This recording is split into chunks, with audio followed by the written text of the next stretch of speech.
Buenas noches, licenciada. Buenas noches, compañeros. Buenas noches, licenciada. Buenas noches, compañera.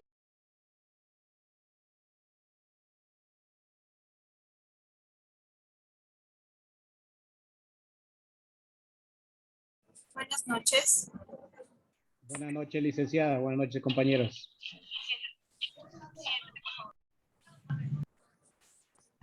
Buenas noches con todos. Buenas noches con Buenas noches, todos. licenciado. Buenas noches con todos.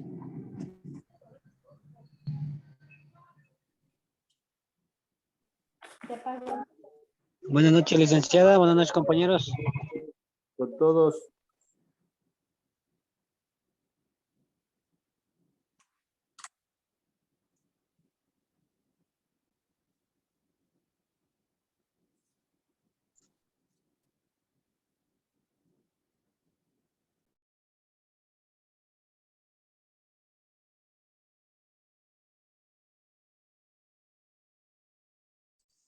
Buenas noches.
Buenas noches, ¿cómo están?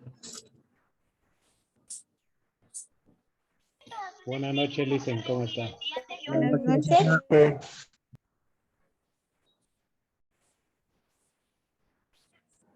Buenas noches. Creo que ya estamos más de la mitad, entonces Buenas noches, profe. Sí, buenas noches con todos.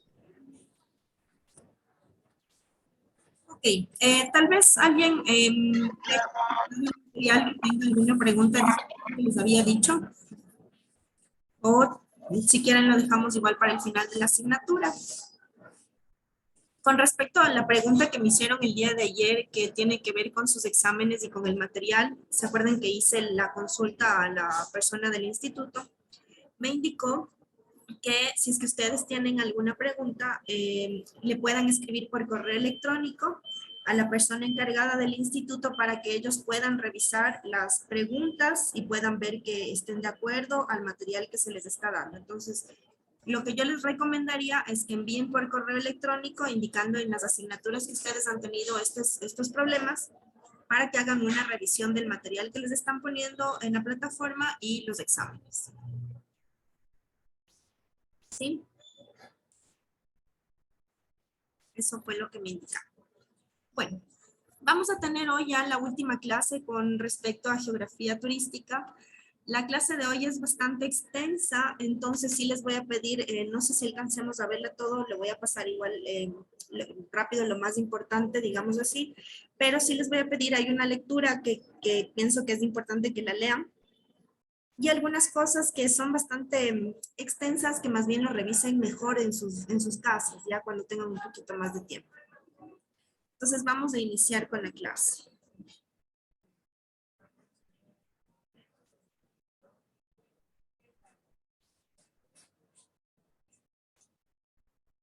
Ok, entonces vamos a empezar con la relación ya de la geografía con el transporte, que creo que les va a parecer bastante interesante, sobre todo por lo que ustedes están estudiando.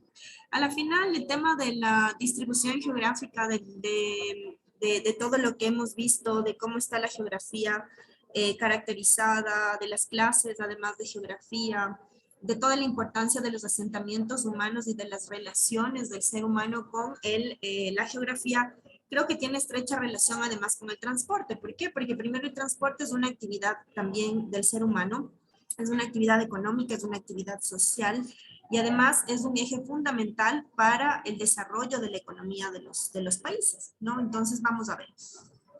Primero, ¿qué es la geografía del transporte? La geografía del transporte es un estudio espacial de los sistemas y medios de transporte, considerado un fenómeno espacial, acordándonos de que cuando hablamos de espacial estamos hablando de un espacio territorial, ¿ya?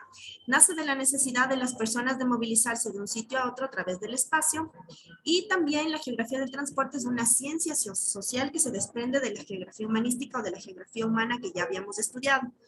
Nuevamente reitero la importancia de la relación del ser humano con el territorio, y aquí lo podemos ver nuevamente porque la geografía del transporte viene de una necesidad humana, ¿no? El transporte es entendido como la forma de desplazar a los habitantes de cierto lugar a otro y acercarlos a un servicio, producto o interés. Es decir, el transporte no nos sirve solamente para movilizarnos, sino también el transporte nos sirve para acercarnos entre sociedades, para hacer más pequeñas las distancias. Y obviamente, si es que estamos hablando de estas relaciones, también para ayudar a la economía, al desarrollo de ciertas sociedades.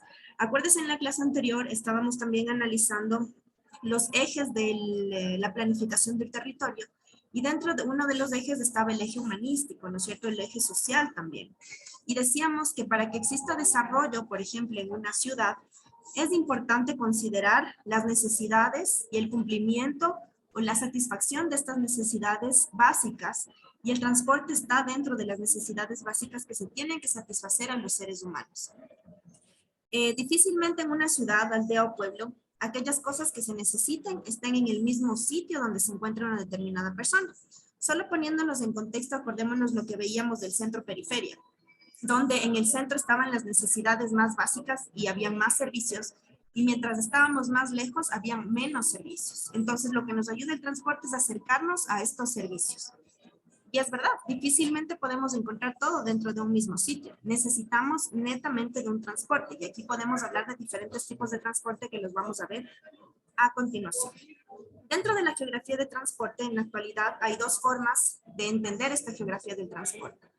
El estudio y el análisis de los sistemas de transporte, y el estudio y análisis del impacto del transporte en la sociedad, porque tenemos dos cosas.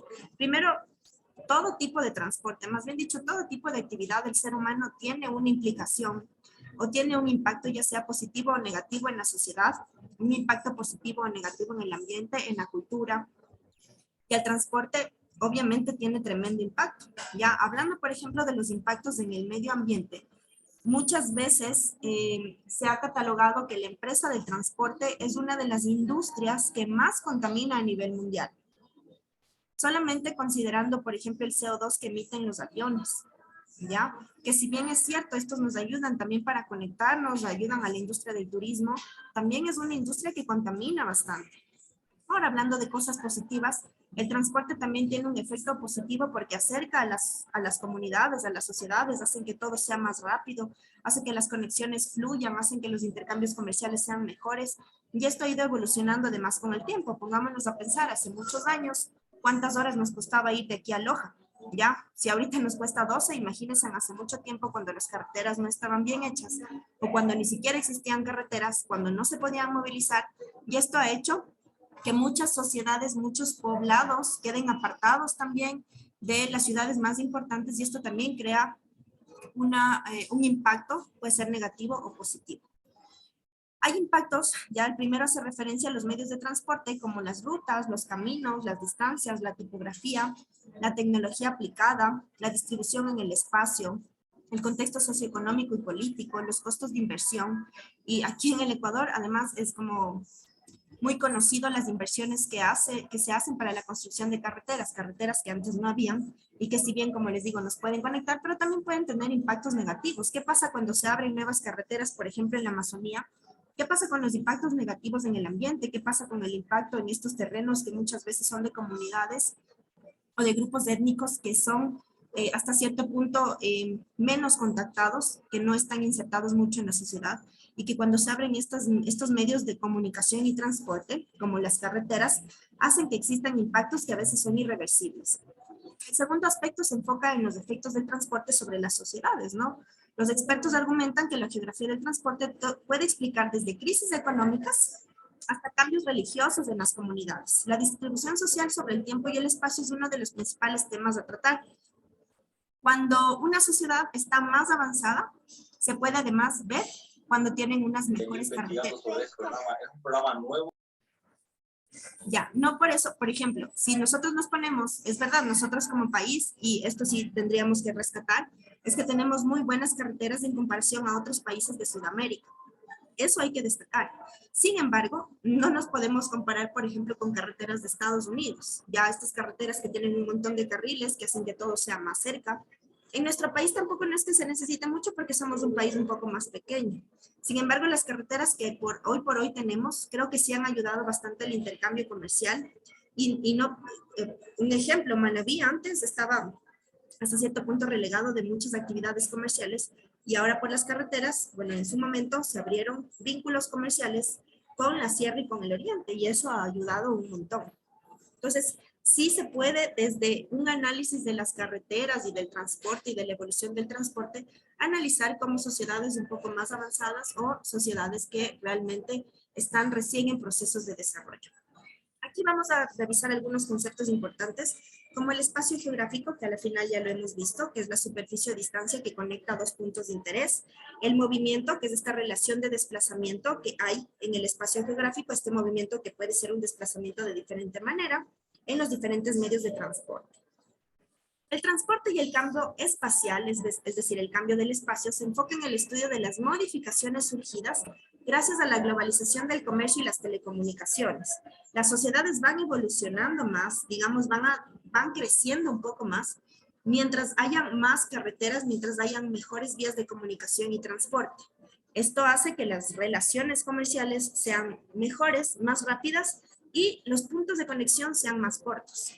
Dentro del campo de estudio se enfocan aspectos tales como el análisis del transporte y la política, la construcción de infraestructuras, que es gigantesco. Tal vez aquí no lo veamos mucho, pero solamente pongámonos a pensar en los peajes, ¿no? Cómo eso afecta políticamente, económicamente, y eso está dentro de la construcción de infraestructuras, de mantenimiento de las vías. En realidad, la industria del transporte es gigantesca, ¿ya?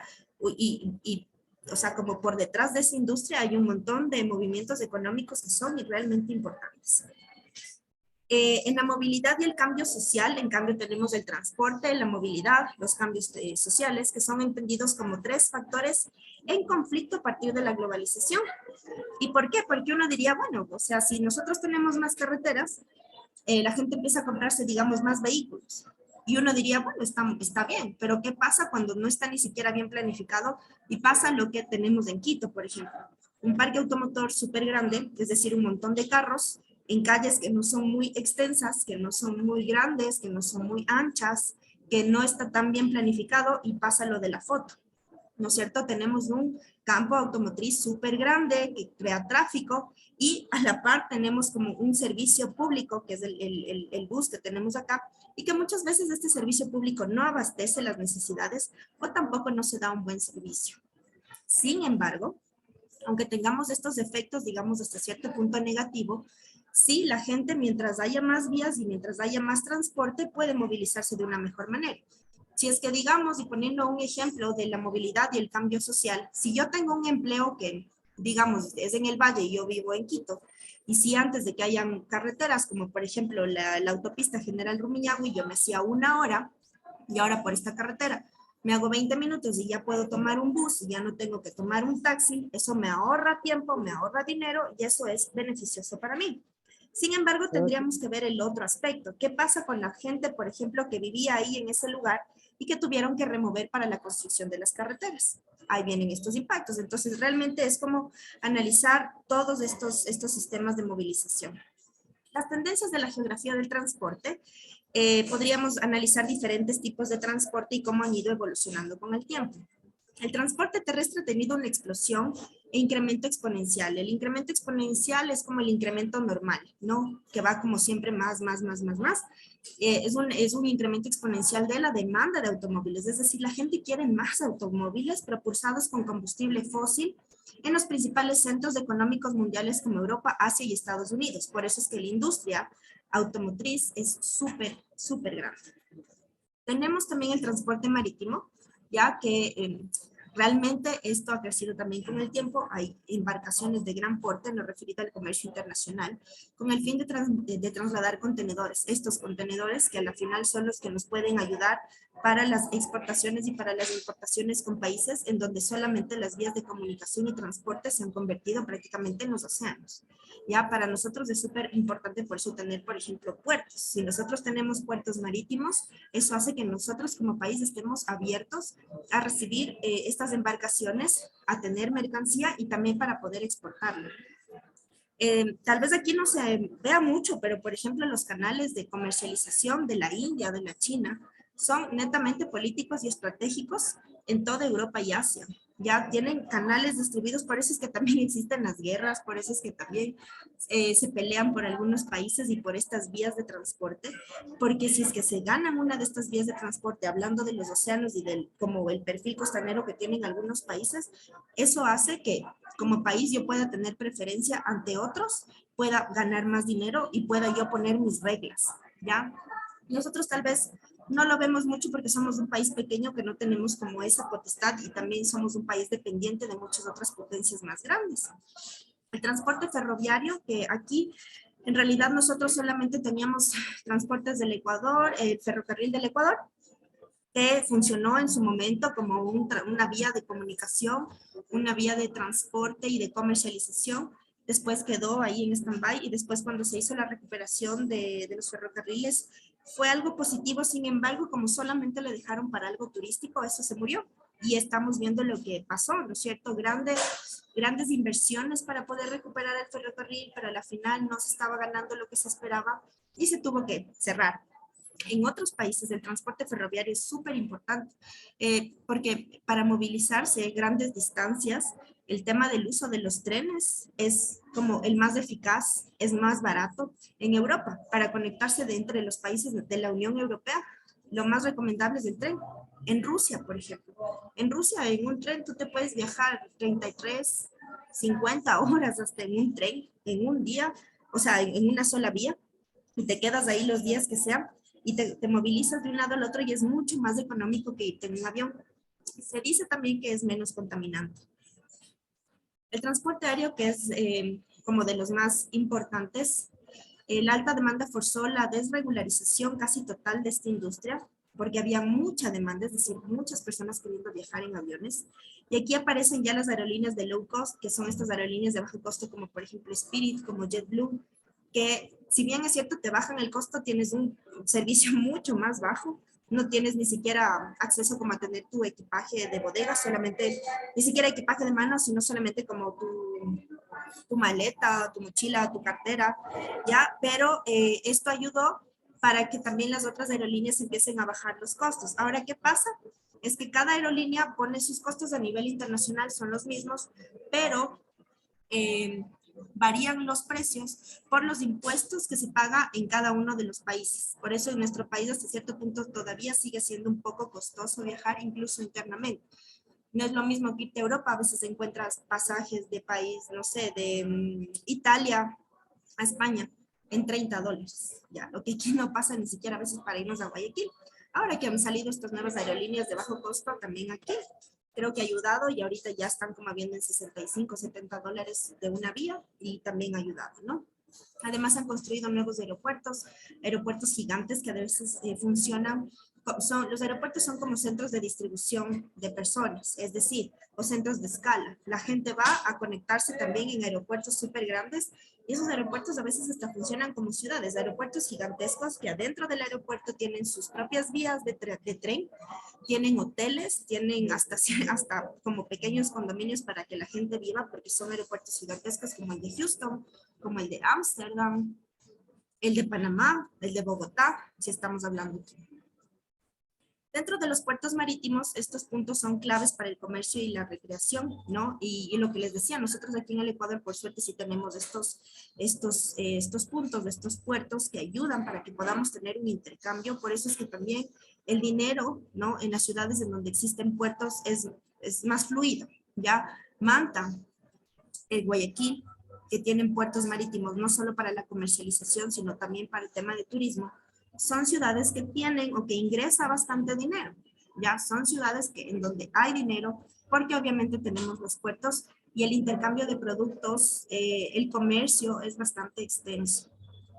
Hay plataformas multimodales que ya solamente se ven en países súper grandes y, por ejemplo, Panamá, ya aquí la demanda de movilidad en los principales centros económicos es tal que obliga a la construcción de terminales de pasajeros donde se combinan al menos dos medios de transporte que pueden ser terrestre, aéreo y marítimo o solamente terrestre y aéreo o solo aéreo y marítimo. Como lo que les decía, ¿no es cierto? Que en un aeropuerto incluso pueden haber las propias vías de tren. En Panamá también están en los puertos, las construcciones también de los centros o los terminales de buses, ya, y hacen esta combinación. Eso hasta aquí. Vamos con el siguiente tema.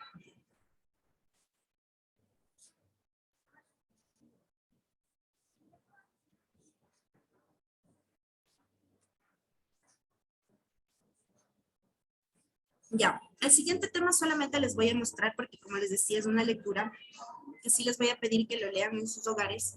Es una lectura que habla de las redes de transporte, de la articulación territorial y del desarrollo regional. Van a ver algunos conceptos que ya los habíamos tratado antes con el tema de la planificación del territorio y cómo los transportes y estas redes de transporte ayudan para que haya una intercomunicación en las regiones, ¿ya? En un mundo globalizado. Si estamos hablando de, nosotros no nos podemos quedar atrás porque estamos hablando de un mundo donde las redes de comunicación es como lo más importante además para que existan estos intercambios comerciales y también porque nos ayuda a que estemos como más cerca culturalmente de otras sociedades, ¿no? Entonces es súper importante. Léanse por favor esto. Creo que solamente quería aquí revisar, no sé si es que ven esto en otra lectura. Ya. Este gráfico nada más, que además hay que destacar y que vamos a ver en la lectura, y es que ahora no solamente se están construyendo redes de comunicación y transporte que sean funcionales, que sean rápidas, que sean económicas, sino también que sean autosustentables y que sean ecológicamente ecológicamente amigables, ¿ya? Entonces, tenemos unas nuevas vías de comunicación que son más sustentables a nivel mundial. ¿Por qué? Porque el mundo está cambiando, porque la sustentabilidad también da beneficios, ¿no? Porque ¿qué pasa con todo eso, con todos los desperdicios que existen, ¿no? Con todos los desperdicios a nivel internacional, porque a la final, como les decía, la industria del transporte es considerada también como una de las industrias que más contamina. Y muchas veces no se hace nada para resarcir estos daños. Entonces, sí es importante también considerar esto, ¿no? ¿Qué pasa con las emisiones del CO2? Que es como la peor contaminación que puede haber y como lo que ha estado afectando al medio ambiente, a la capa de ozono. Incluso tenemos convenios a nivel internacional que se han firmado para disminuir la contaminación del CO2, pero lastimosamente no se ha podido hacer mucho, ¿no? Porque la industria del transporte es gigantesca. Ahora hay unas páginas, incluso donde uno puede entrar a plataformas, en donde digamos, si yo me quiero ir, no sé, a Cancún, Ya yo pongo que me voy a Cancún, me voy en avión, me calcula como digamos los kilómetros que yo voy a recorrer y me dice, ok, usted con estos kilómetros está contaminando tanto. Si es que tú quieres como resarcir hasta cierto punto ese daño, tú puedes aportar económicamente para comprar estos que se llaman como los bonos de carbón. Entonces tú pagas para que de alguna manera estés ayudando para resarcir los daños. Hay gente que tiene mucho dinero a nivel mundial y que le importa mucho el ambiente y que sí lo hace. Y poco a poco así, no sé, se contribuye a, qué sé yo, $10. Eso va sumando a un fondo común para la recuperación de la capa de ozono y para resarcir los daños por la contaminación en el ambiente debido al transporte, cualquier tipo de transporte. El futuro del transporte, entonces, es el triple E, el E-Class, que son como estas tres, en español como las tres R's, ¿no es cierto? De reciclar, reusar, reducir, sobre todo las emisiones del CO2 y quieren reducirle al menos en un 50%. El costo del reciclado eficiente, ¿ya? Ahora, ¿qué es lo que se puede hacer con todo lo que se está contaminando? Porque incluso, ¿qué pasa con estos ferrocarriles, con estos trenes que ya no funcionan? ¿A dónde se va esta basura? ¿Qué pasa con los aviones que ya están viejos? ¿A dónde se va esta basura? ¿Qué están haciendo? ¿Están reciclando? ¿Qué están haciendo? Los motores, ¿no? Todas las partes, digamos, que nos podamos imaginar del parque de todos los, la industria del transporte. Y realmente el biocombustible es la vía a donde deberíamos ir, porque ahora, claro, se está tratando de pasar, ¿no es cierto?, de una matriz energética que dependa de la energía fósil, que también estábamos viendo, me parece, en la clase anterior, que es todo es el combustible que sale del petróleo, que es una energía no renovable. ¿Y qué pasa si es que pasaríamos de los biocombustibles? ¿Estaríamos contaminando menos o qué pasa? Ahora también hay estudios, como por ejemplo, si dicen, no, o sea, ya no dependamos de energía fósil. Nosotros ahora queremos sacar un biocombustible de la caña de azúcar, que hay estudios, se han hecho un montón de análisis para poder hacer esto. Y sí, en realidad, puede sacar el combustible de la caña de azúcar, funciona muy bien. El tema es que no tiene la misma potencia que la energía que se hace desde el petróleo.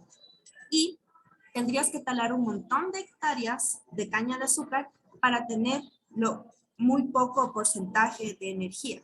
Entonces, hasta cierto punto uno dice, sí, los biocombustibles están bien, pero si tengo que talar un montón de hectáreas, tampoco estoy como apoyando a disminuir la contaminación o apoyando a disminuir los impactos negativos en el ambiente.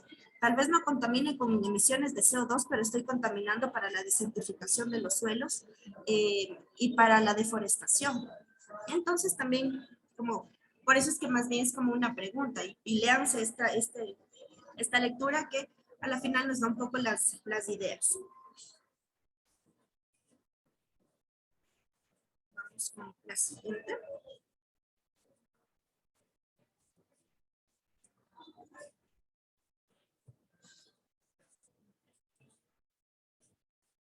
Ya. Aquí está un documento del hábitat que se celebró aquí en el 2016.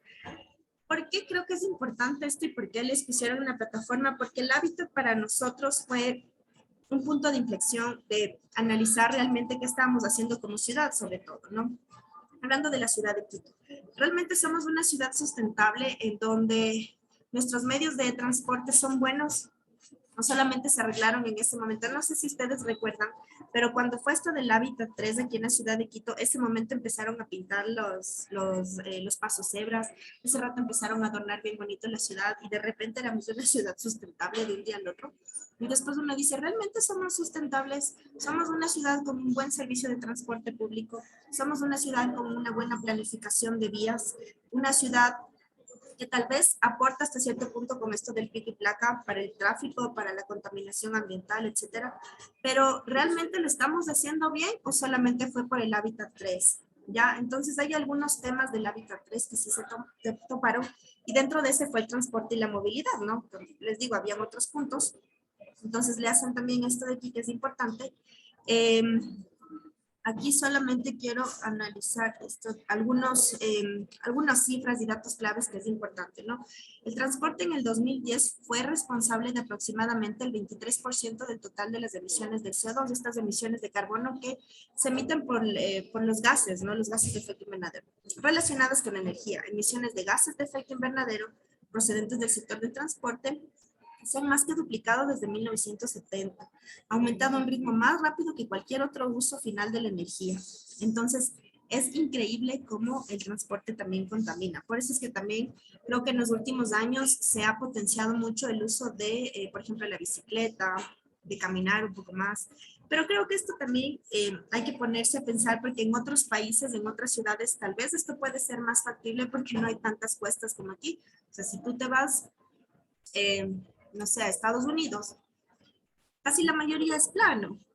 Aquí en una subida ya se te acaba la energía. Entonces, no es tampoco tan fácil. Aquí además tenemos algo en contra que es el clima, las lluvias, la inseguridad. Entonces, todo va de la mano. Todo va de la mano para poder realmente ser sustentables en temas de transporte y movilidad, ¿no?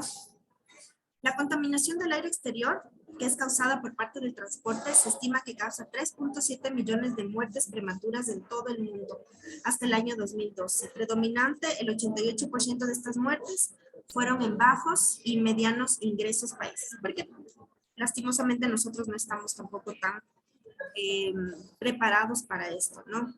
Entonces, bueno, ahí están algunos datos que léanse, creo que es importante para que puedan ver el impacto que tiene el transporte en las sociedades, cómo esto afecta al ser humano, al ambiente, etcétera.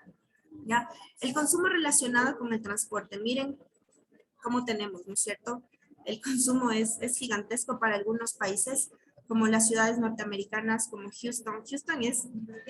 Además, Houston es gigantesco, las carreteras son súper grandes, pero claro, estamos hablando de que Houston está en el estado de Texas y ellos viven prácticamente del petróleo. Entonces, a ellos no les falta nada, pero la contaminación que tienen es gigantesca.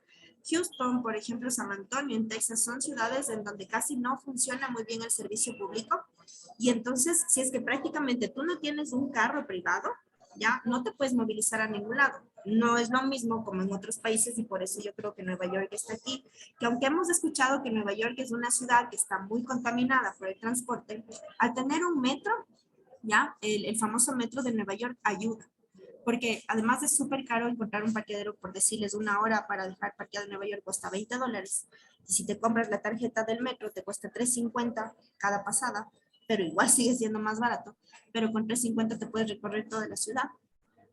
Es un buen servicio, ya porque tenemos el tren súper bien especificado, las paradas, todo súper organizado.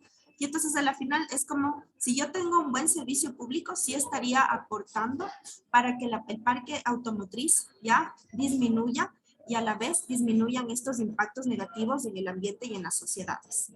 Entonces creo que sí es sumamente importante considerar y analizar estos puntos. Tenemos obviamente ciudades europeas. Las ciudades europeas por lo general sí están un poquito más organizadas. Estas ciudades europeas como por ejemplo Zúrich, Múnich, Londres, París, que también son ciudades un poquito más pequeñas. Por ejemplo, el tren también funciona en París, por ejemplo, en Londres, funciona el tren y es lo que les digo, ¿no es cierto? Si nosotros tenemos un transporte público que esté bien proyectado, que sea funcional, hace que al menos esté aportando con este tema de tener al menos ciudades un poco más sustentables. Creo que si es que ustedes se leen esta lectura con la anterior, que está hablando un poco más de la sustentabilidad, de las energías renovables, de hacia dónde va el transporte, lo podemos entender un poquito más. Pero nada más quería igual analizar este gráfico para darnos cuenta de cómo estamos, ya, cómo estamos, digamos, a nivel mundial.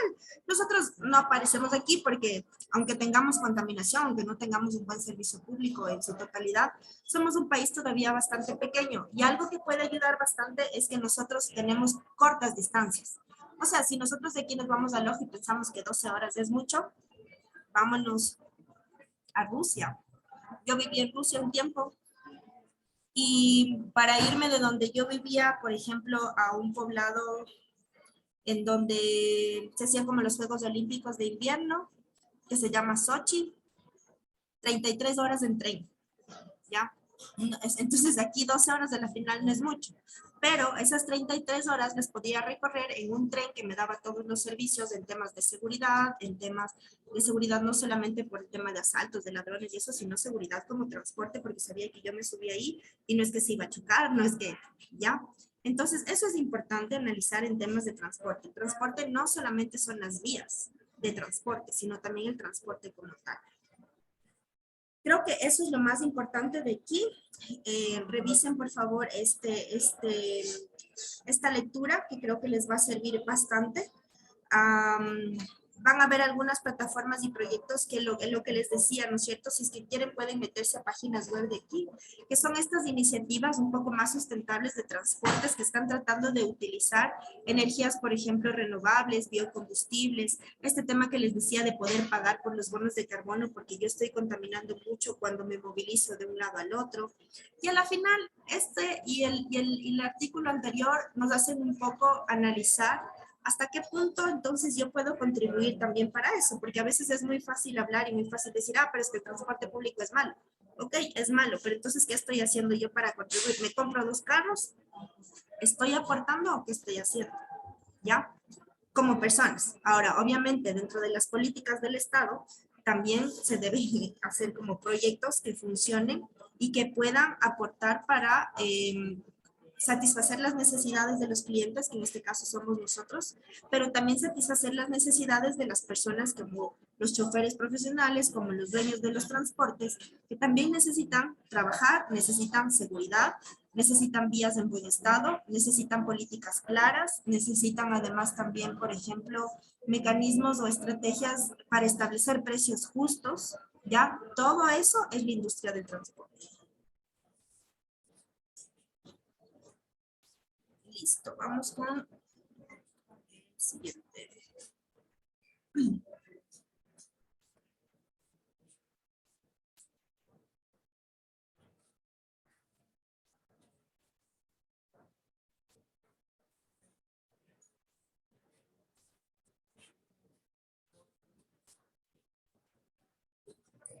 Ok, aquí viene un tema un poquito medio denso, digamos, denso en la cantidad de la información. Les pido que esto sí revisen un poquito más en sus hogares. Les vamos a ver el plan maestro de vialidad que lo hizo el MOB, el Ministerio de Obras Públicas, que a la final es del Ministerio Rector de todo lo que tiene que ver con el transporte público dentro del país, ¿ya? Este plan maestro se hizo hace muchísimo tiempo. Sin embargo, no ha cambiado mucho hasta la actualidad y se han ido cumpliendo algunas metas. Y entonces creo que sí es importante analizar. ¿Cuál era el objetivo de este plan? Fortalecer el rol del ministerio como ente rector del sector vial del país, que hasta la fecha lo es. Asegurar la sustentabilidad de las inversiones, porque como les decía, pongámonos a pensar en los peajes. Los peajes son también inversiones. La construcción de las carreteras son inversiones. Muchas veces no son ni siquiera inversionistas de aquí mismo del país o a nivel internacional, pero la idea es que esas inversiones además sean claras, precisas y que realmente funcionen. Muchas veces lo que se da aquí son que los sobreprecios, que las carreteras están mal hechas, que después a los 2 meses toca volver a arreglar los baches, ese tipo de cosas, ¿no? Que a la final, con este plan maestro lo que se quería era disminuir ese tipo de cosas. Garantizar la integridad y la continuidad de la operación y del servicio de la red vial estatal, que eso sí funciona hasta ahora y ya vamos a ver cuáles son las vías más importantes, y establecer programas de conservación, consolidación, seguridad vial, optimización, monitoreo, evaluaciones periódicas de desempeño y también impulsar el desarrollo tecnológico en el área de la vialidad y el transporte para el corto, mediano y largo plazo. A veces nos olvidamos que el tema de la tecnología es ya, o sea, la tecnología en otros países para la construcción de carreteras está en el momento y nosotros todavía seguíamos construyendo redondeles, ¿ya? No sé si de ley se acuerdan hace algún tiempo, ¿no es cierto?, que empezaron ya a destruir los redondeles y más bien a tratar de hacer los pasos a desnivel, porque se dieron cuenta de que los redondeles lo que hacía era crear más tráfico. Los redondeles quedaron ya en el año de la chispa. En un país en donde tienen las grandes vías y son súper desarrolladas, no van a encontrar un solo redondel, ya, porque eso ya no existe. Entonces, claro, aquí vamos tratando de salir, obviamente, y estamos, creo que, ahí en el desarrollo. Los objetivos estratégicos era consolidar la red vial nacional, equipar de seguridad vial a la red estatal, conservar la red estatal, optimizar el uso operativo de la red, monitorear y evaluar el desempeño de la red e impulsar la investigación en materia de vialidad y transporte. Entonces, aquí hay un acuerdo ministerial que se firmó el 12 de enero del 2001, que sigue vigente hasta la actualidad, que habla sobre la red vial, que es la red vial, que es el conjunto total de las carreteras que tenemos en el territorio ecuatoriano. Esta red vial nacional se clasifica según su jurisdicción, es decir, según su territorio, en red vial estatal, que es todo el Ecuador, red vial provincial y la red vial cantonal. La red vial estatal está constituida por todas las vías administradas por el Ministerio de Obras Públicas y Comunicaciones como única entidad responsable del manejo, control, conforme a las normas de este decreto. La red provincial van a ser las redes o el conjunto de vías que están administradas por los consejos provinciales, y la red cantonal por los cantones, que ya habíamos visto como esta jerarquía de los gobiernos locales, ¿no es cierto? A veces nos ponemos a pensar y decimos, pero es que el gobierno central no hace, y a veces el gobierno central no es el encargado de revisar las vías. Ejemplo, la vía Loac Santo Domingo, que está hasta ahorita en disputa y que no se sabe quién mismo tiene que controlar, y si es que se han ido últimamente en esta vía, ustedes verán cómo han dejado en el total abandono, siguen cobrando un peaje y ya están creciendo hasta ramas en donde estaban haciendo la construcción porque estaban expandiendo la ruta. ¿Por qué? Porque ya no se sabe quién está a cargo. ¿Será los de la provincia o será el gobierno central? Y hasta que arreglen esa disputa, eso dejaron ahí. Y eso sí genera un problema. Genera un problema para los transportistas, para nosotros como usuarios, ¿no es cierto? Y además no solo eso causa accidentes. O sea, el momento en que estamos hablando de que no hay seguridad vial, estamos hablando de que estamos atentando además con la vida del ser humano. ¿Ya? Es un problema. Eso es un problema y les puedo poner así como ejemplo. Creo que en el país sí tenemos algunos ejemplos. Ahora, la longitud de la red estatal, que es esta que les digo que está a nivel nacional, y ustedes la pueden ver aquí, es toda la red que está en azul y en verde.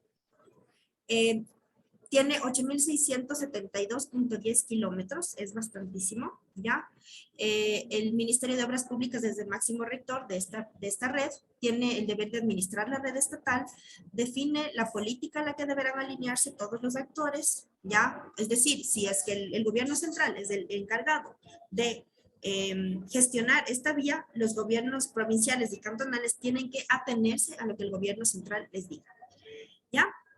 ¿Cuáles vamos a ver? Aquí tenemos dentro de la red vial estatal, y eso sí lo vamos, sí lo han de haber visto, y me imagino que sí se ubican un poco los corredores arteriales, que son estos cruces de fronteras, pequeños puertos y capitales de provincia, formando una malla estratégica, ¿no? Estas redes como arterias, porque la red estatal es como la más grande, y de ahí salen estas arterias que son como redes transversales. Estas vías colectoras que tienen como función recolectar el tráfico de una zona rural urbana para conducirlas a los corredores arteriales. Entonces, a nivel estatal creo que está bien pensada esta red vial, y por eso es que nosotros tenemos categorizadas estas redes hasta por números, como la E35, como la E15, la E25, que son redes, por ejemplo, súper grandes. La Panamericana Norte, que es la más conocida, ¿no es cierto? Como la E35. Tenemos la E15, que es la de la costa, la Ruta del Sol también conocida. La E25, que es la troncal de la costa también. Y ahí podríamos ir analizando algunas, ¿no es cierto? Por ejemplo, la E30, que está aquí, ¿no es cierto? La azul, los corredores arteriales es del 66% de las vías, que son estas chiquitas verdes que podemos ver aquí. Si es que quieren, y yo creo que sí es importante que ustedes se metan al internet y vean el corredor vial estatal y arterial, para que vean más o menos cuáles son y cómo están categorizadas y los números. No creo que les vayan a tomar de memoria esto, pero al menos sí aprenderse las más importantes, como les decía, ¿no es cierto? La Panamericana, la troncal de la sierra, la troncal de la sierra, la Panamericana, la troncal de la costa, la troncal de la Amazonía, que son redes arteriales y son redes, son troncales, ¿no es cierto?, que conectan de norte a sur las provincias, y que después tienen estos corredores arteriales, que son 12 corredores arteriales que hacen la conexión horizontal de provincias. Entonces sí revisen, ¿ya? Las vías colectoras, como por ejemplo la E40.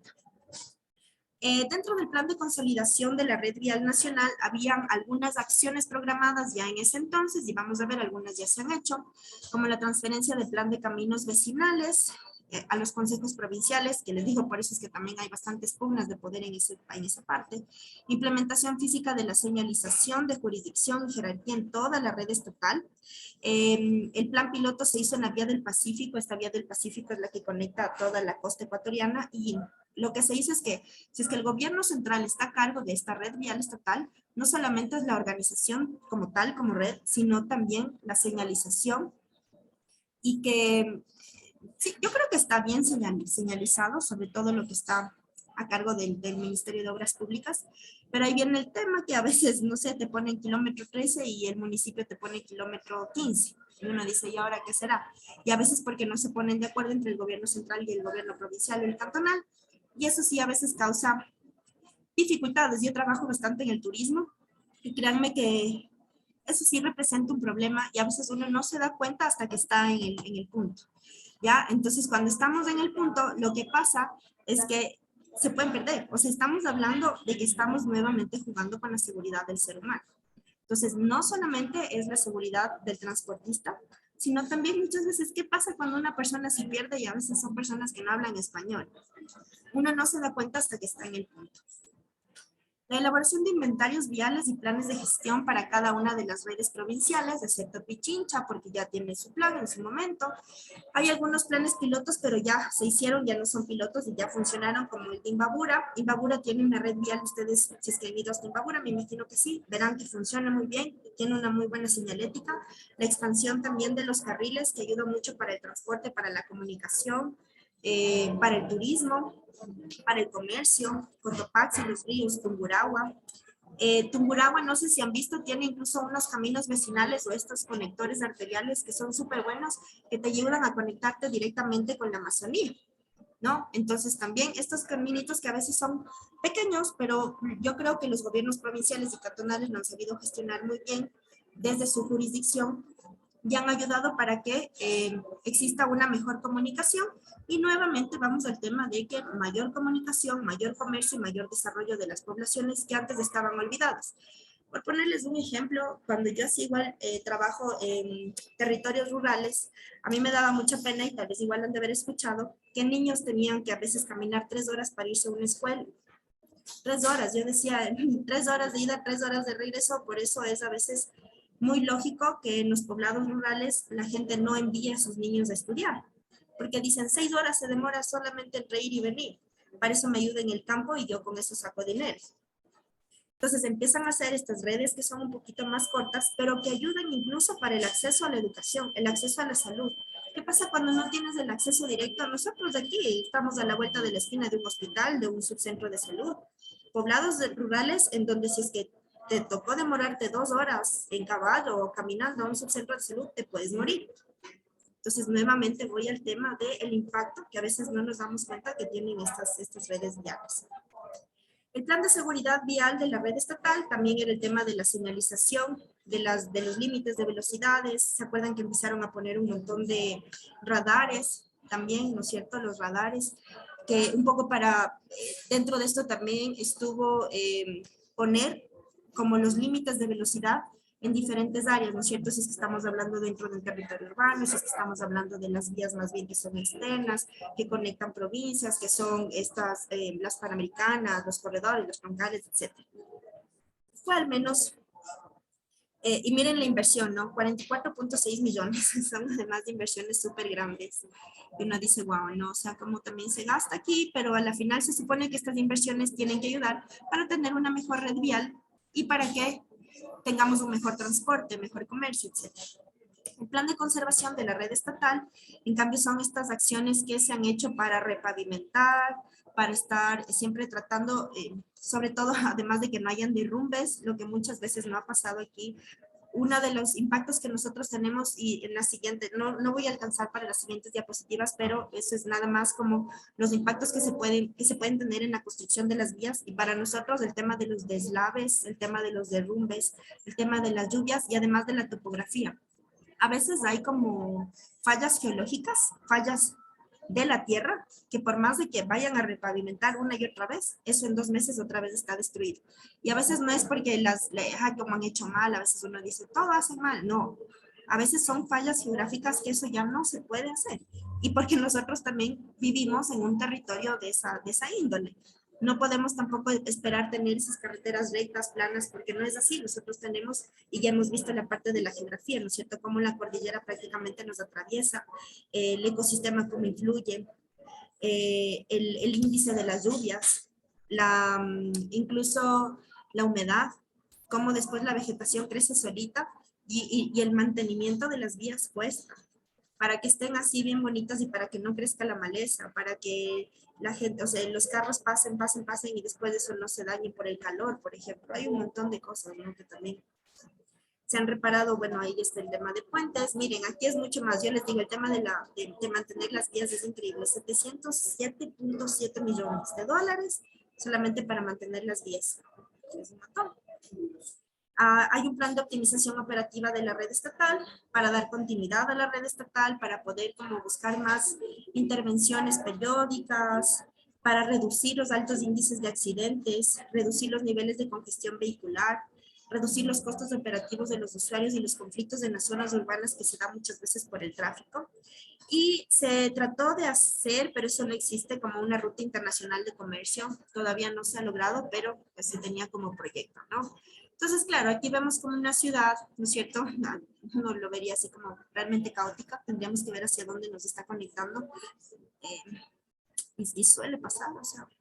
¿Ya? Hoy existen varios tramos de la red estatal que son altamente conflictivos, con congestionamiento, alto índice de accidentes de tránsito, y esto exige programar todas las acciones necesarias para optimizar el uso de la red. Entonces, siempre pensemos que cuando estamos haciendo propuestas, ¿no es cierto?, para transporte, no solamente es el carro, el tren, el avión, no. Son estas vías que pueden crear un montón de conflictos, como un poco lo que les he ido mencionando, ¿no es cierto?, a breves rasgos. Pero si es que se tiene una buena planificación, sí se puede disminuir este tipo de cosas, ¿no? Bueno, creo que hasta ahí vamos a llegar, porque en realidad esto de aquí yo les pido que lean. Ya son igual como algunos proyectos que se trató de hacer, algunas redes de vías, ¿no es cierto?, que tenemos, un mapa de Sudamérica, que como lo que se ha tratado de hacer a nivel de Sudamérica, las inversiones que se han hecho hasta el 2016, en 2004 la mayor inversión que se hizo para el tema de la construcción de carreteras. Aquí podemos ver también, ¿no es cierto?, si es que quieren, igual para que lo revisen un poquito, tal vez no sea como tan importante, digamos así, pero sí pienso que revísenlo, sobre todo porque además lo que yo les decía es que cuando nosotros tenemos una planificación correcta de las vías, una correcta planificación del transporte, nosotros estamos ahorrando a la sociedad dinero y tiempo. Bueno, y el tiempo en la final se convierte en dinero, ¿no es cierto? Y podríamos estar ayudando a tener una mejor planificación de las vías. No sé si hasta ahí tienen alguna pregunta.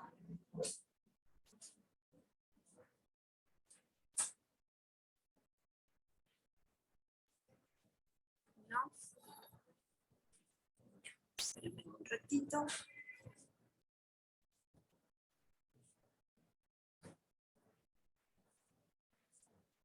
Ya, solamente les comparto rapidito la última es una lectura. Muchas de las cosas ya les he dicho ahorita en la clase porque son prácticamente las amenazas que tienen las redes viales y de transporte.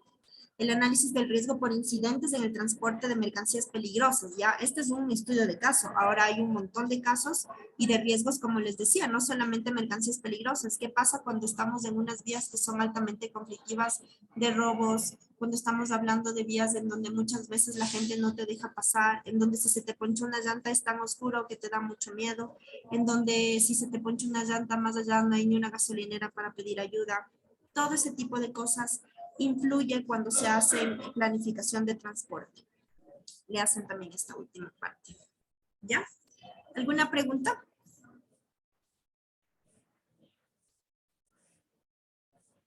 ¿No? Listo, entonces yo creo que solamente les tocaría leerse estas dos últimas lecturitas. Están súper interesantes, no están complicadas tampoco de entender. Y pues ya no se olviden de enviar el correo electrónico a la persona del instituto para que les ayude con estas preguntas que me decían que no estaban acorde al examen que les tomaron, para que no siga pasando el tiempo y para que más bien les ayuden a revisar y tal vez, no sé, les arreglen la nota o algo, si es que les está influyendo y después les vayan ahí con una mala calificación. Entonces, eso nada más. Conmigo creo que ya no sé si nos volveremos a ver. No sé si a ustedes también les voy a dar la materia de servicio al cliente. Si es que es así, pues nos volveremos a ver el día sábado. Y si no, pues espero les haya ayudado un poco en lo que les he tratado de explicar en estas unidades de geografía del Ecuador. Como ven, la geografía no solamente es tema de montañas, ríos, sino también tiene que ver mucho más allá. Y creo que para la carrera que ustedes están estudiando, esta relación que tiene con el transporte y los servicios humanos, es sumamente importante entenderle como un todo. ¿Sí? Eso nada más. Les agradezco por su atención y muchísimas gracias. Muchísimas gracias, licenciada. Dios lo bendiga. Hasta luego, licenciada. Entonces, Hasta luego, licenciada. Hasta luego. Gracias, profe, gracias. chao, chao. Gusto saludarle, Lice. Chao, chao. Compañeritos, una pregunta. Hasta luego, Liz. Compañeros,